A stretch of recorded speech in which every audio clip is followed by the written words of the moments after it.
Story 1. Don't leave all your friends in the dust for a man. It's important to be dedicated and spend time with a significant other, but you need friends in your life. Always. A good friend or two is worth gold. Even if things are great in your relationship, having a girl's day out is good for the soul. Story 2. I do have a daughter and she is almost that age. I wanted a daughter more than anything. I prepared for this. I thought about this for a long time. She knows that people must respect her boundaries. She knows that it's okay to have feelings, and it's okay for those feelings to change. She knows that it's up to her to make choices, and I'm here to offer advice if consulted and support without question. Above all else, though, I taught her how to play the electric guitar.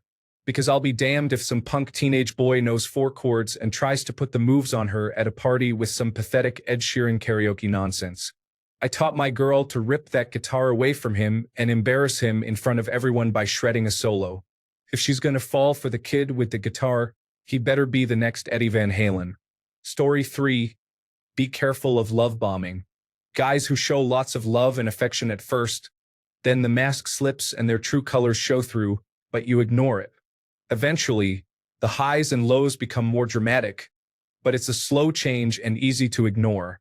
Some people get addicted to the rush without realizing it. The second a partner treats you with no respect should be a huge red flag. If they can't have a rational discussion about what happened and why it was wrong, or continue doing it after making up, run. The longer it goes on, the harder it is to leave. Story 4. The relationships you have when you're young are practice for the types of relationships you'll have when you're older. It's important to find honest, respectful, and communicative partners even as a teenager, so that you will know how to attract and function with them as an adult. Story 5. I would warn her about men who are looking to be mothered, and about straight-up controlling psychopaths who claim they can treat a woman right but beat her senseless and control her every move. Story 6. Trust your gut and don't be afraid to be rude. Nefarious people will try to take advantage of your politeness. I have a daughter, not dating yet, but that is what I plan on telling her. Story 7. It is not a race to lose your virginity. All of my girlfriends were having sex and I felt like the odd one out. I wish I had waited longer, not necessarily because of love, but because of experience. Teenage sex is fast, messy, and just not good, and I cringe so much when I think back on it. Plus, teenage boys love trying to take the condom off. They do not care about the consequences. Also, if a boyfriend keeps pressuring and she is not ready, she needs to dump him. If he really cares about her and her well-being, he will understand that waiting is worthwhile. I still have some trauma associated with sex, and I am married and in my 30s. It is difficult. Story 8. The biggest decision that any of us ever make in our lives is who we have a child with. It's the one thing that can't be undone. You can get married and you can get divorced. You can buy a house, for example, a mortgage, and you can sell the house. But you can't undo the parent of your child. You are locked into that person for life. Story 9. Got 2 daughters. Confidence is the biggest thing I'm teaching them. And I'm teaching them to never accept disrespect, name-calling, or yelling. We don't yell in our house. To trust their gut feeling. If something feels off, it probably is. And of course, that they are always able to call me, always.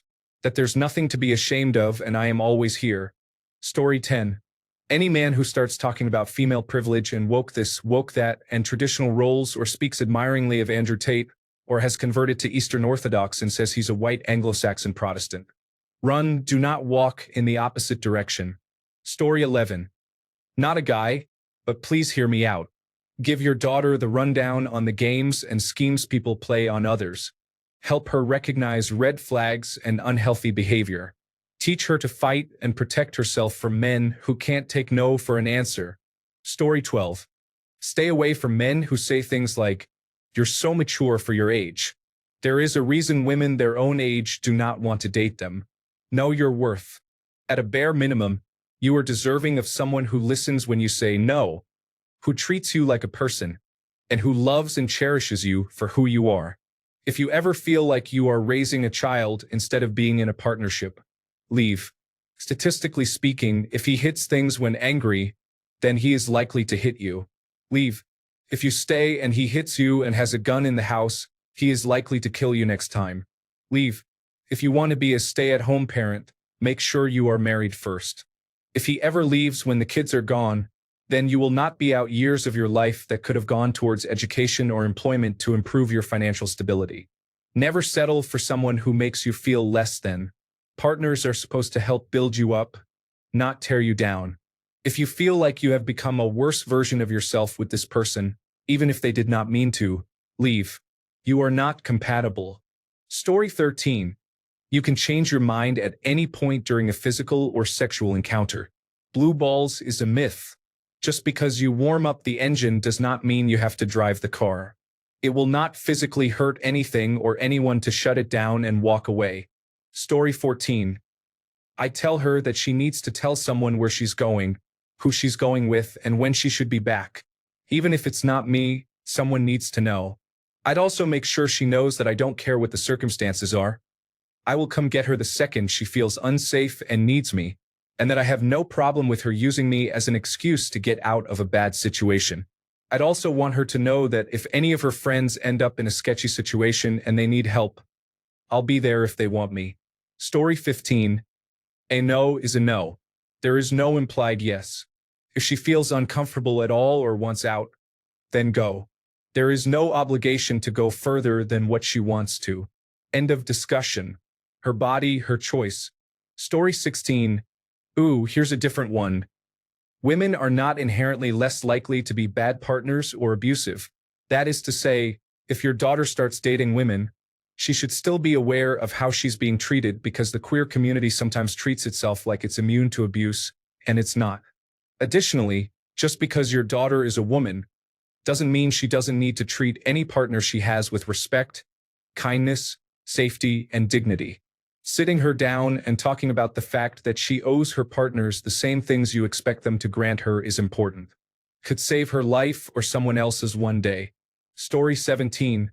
If a boy tries the following: guilt trips you, gets you drunk, controls anything you do, puts down your self-worth, tries to stop you from doing the things you love, find another guy, and if you don't feel safe, call me no matter what. Story 18. To not interact with the men who immediately jump to sex talk. If he's complimenting the breasts before the lips, block. The right person will be interested in talking to you rather than asking about what your body looks like right away. Story 19. This is honestly for everyone regardless of gender. Consent is a continuous act. You can change your mind at any time in the process and say no. The other person must stop and respect your no or it's assault. No ifs, ands, or buts. Also, just because you're in a relationship, that doesn't mean you can't say no. You're a person, not a possession. They don't have a right to use your body without your consent. And don't fall for the sunk cost fallacy. Just because you spent a lot of time on a relationship mistake doesn't mean you can't walk away.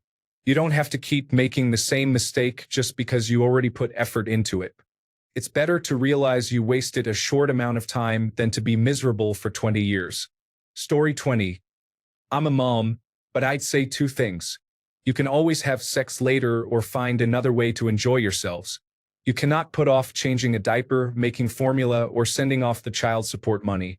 Not now is a perfectly acceptable answer. If you don't have a condom that you can trust and reliable birth control, and it's not a same-sex partner, find something else to do that won't make me a grandparent and take away the time you should be enjoying and exploring life. No man in his mid-20s is dating someone under 20 because she is mature. They're dating someone under 20 because that person doesn't have the life experience to play spot the sleazeball. There are no exceptions to this. Story 21. Never leaving her drink unattended. She's young now, but it's a good habit to get into. Even better, bring her own straw to detect anything slipped into her drink and get used to using it all the time. Sure, she's going for coffee now, but someday it'll be going to happy hour, and she'll already be in the habit. Also, never hesitate to hurt someone's feelings by saying no. No, I don't want to do that. No, I don't want to ride with you. No, I don't want to drink that. Don't let anyone pressure her out of her comfort zone. Story 22. I think I taught my daughter well. She and my wife sat me down one afternoon. Daddy, you have to promise not to do anything. I looked at my wife and got the damn well better do that look, so I promised. Her boyfriend hit me today. My eyes started going red, but I calmly said, "What did you do after that?" I kicked him in the groin, and when he went down, I kicked him again, broke up with him, and came home. Instant calme. I'm so proud of you, honey. You did exactly the right thing. Hugs, and she went upstairs to her room. My wife and I exchanged a few looks, and my wife said, "I got this." My wife called her ex-boyfriend's mother. Story 23. Spot the signs of being gaslit and do not put up with it ever. My stepdaughter is besotted with some immature man, and he manipulates her all the time. Nothing is ever his fault. He manages to spin every situation around to make himself the victim, and she spends most of the time second-guessing things that she knows to be completely correct because he is that good at convincing her otherwise. She cannot see these red flags flapping in the breeze in front of her face. Story 24. One thing I always thanked my dad for was putting my sister and me in a male-dominated space often from a young age. He let us handle ourselves in that space. Throughout life, we dealt with men of all different types, including unpleasant ones. My dad was quick to point out behavior that was not right. He kept company with good men that we were around. So when a boyfriend yelled at me for making him feel weak, I recognized the red flag, and he instantly became an ex. In the same vein, my dad says one of his favorite things he has ever heard me say was, "It's a V6 Mustang." Friend's name. We don't associate with people who lack ambition in V6 Mustangs. Story 25. Men and boys will say anything to have sex with you. I told her this at 13 and reinforced it until she was 18. Also, if you are in trouble or just need a ride, call one of us and we will come and get you. Story 26. I have 2 kids in their 20s. In high school, I provided open communication, safe sex items, plan B, anything I could. I had 2 rules, no drugs and no babies. Story 27. I showed both my kids pictures of sexually transmitted diseases and talked extensively about teen pregnancy and the importance of safe sex. They also knew I would be very upset with anyone who hurt my child. So choose wisely who you hang out with. Story 28. Please don't hesitate to call me anytime, day or night, with no judgment whatsoever if you ever need a ride. Don't accept drinks you didn't see with your own eyes get made or drugs you didn't buy and test if you go that route, but I pray you don't. Know your self-worth. Always tell someone you trust when meeting a new guy or girl. Share your location. If they can't respect your boundaries, then they can't respect you. I'll always be here for you no matter what you need. I'll only be disappointed if you feel like you can't ask me for anything. I'm sure there's more, but I'll stop talking now. Story 29. All of this advice is great. I would also suggest slowly introducing conversations at an appropriate level from a young age about love, relationships, respect, and body autonomy, etc. I'd also buy her a copy of The Gift of Fear and tell her to read it more than once. Story 30. It goes far beyond a quick warning before a date. All children need to be brought up to respect themselves and their bodies. This leads them to make decisions with that respect in mind, preventing them from doing things they do not want to do or feel pressured to do. Story 31. This is what I told my daughter, plus some stuff about not caring what other people think but valuing her own inner guide and feelings of self-worth. If you are uncomfortable or unsure at all, pass. Don't give or share your body until you know for sure that you want to. Make sure it is someone that you trust. Value yourself. You are worth it, love. Never send photos. No matter what they give you or tell you, they could send them to the whole school and things will change in an instant. If someone treats you badly, say goodbye.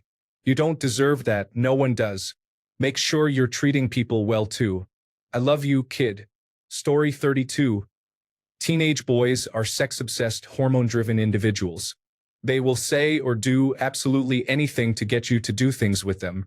Any boy who tries to talk you into doing something you don't want to do, or worse, tries to emotionally blackmail you into it, does not actually care about you. On a related note, you can always get pregnant from sex. It doesn't matter where you are in your menstrual cycle, what position you use, or anything else. Don't believe any schoolyard rumors or anything a boy tells you about when you can or can't get pregnant. You can always get pregnant, period, even if you use protection. Story 33. I would warn her about conservative Christian guys. There seems to be an epidemic of misogynistic young Christian dudes who proudly see women as property. Story 34. Don't give in just because you think you're lonely, think it will make you cool, or keep your relationship. Have pride in yourself and make sure he respects your boundaries and body. Story 35. Always have at least one friend, hopefully me or their other parent, but I understand teens do not always want to do that you vent about your relationship to. Do not let anyone isolate you or make you feel like your needs should not be prioritized. Let someone know where you are for the first few dates. Remember, even if it is someone you have known for years, people can have hidden motives. Story 36. As a mother, I will be warning her to respect herself above all else because men certainly will not, in order to play games to get her in bed. It will make the dating world very lonely, and the relationships she gets into will most likely be very short, but she will save herself a whole lot of time, heartbreak, and harassment. She needs to follow her own instincts and go at her own pace, not yield to pressure. My husband will be warning her about opportunistic men and all their games. He had a few questionable friends in high school and college, so he saw some behaviors and how that affected the girls, leading to their ex's friends swooping in to be a hero and do the same thing. Grooming was also really common in our hometown, so we will be talking to her about those kinds of men.